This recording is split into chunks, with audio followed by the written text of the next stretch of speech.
Bakasyon season na.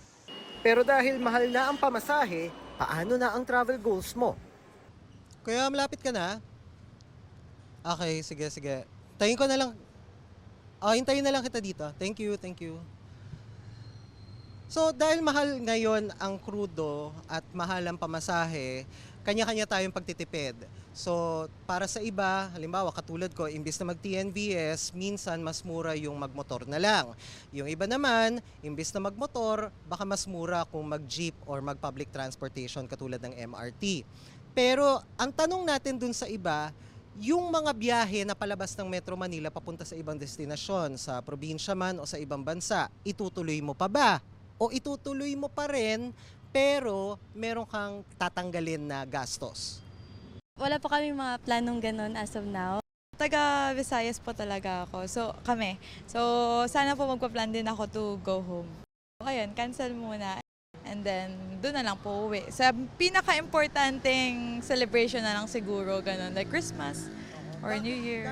Wala naman po akong future travels. Bakit? Pero wala pa, hindi pa kaya ng budget eh. Kahit ang ilang netizen nagsabing hindi na raw talaga kaya. Papasok at pauwi na lang mula sa trabaho ang travel nila. Meron namang pikit mata na lang sa pag-book ng flight o di kaya sa bonus na lang umaasa para makagala. Ang iba naman think positive at si Lord na ang bahala. Tipid tips naman ng iba, wag nang lumayo kung gusto lang magpahinga. Diyan na lang sa malapit o libre basta't kasama ang pamilya. Pero puna naman ng ilan kung minsan mas mura pa ang magbakasyon abroad kaysa sa sarili mong bayan. Ramdam ng Philippine Travel Agencies Association ang paghina ng travel ngayon lalo na sa flights. Wala kami gaano halos inquiries. Yung sa fuel crisis naman, sa domestic, yung dati mong binabayad na 300 na fuel surcharge, now na umabot na siya sa 1,600. International destinations naman, almost 16,000 pesos sa fuel surcharge pa lang.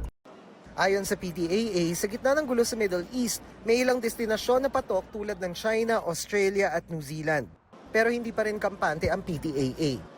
Kahit mag-ceasefire siya or given na matapos yung sitwasyon sa Middle East, hindi mo naman agad-agad mababalik sa normal yung presyo ng langis.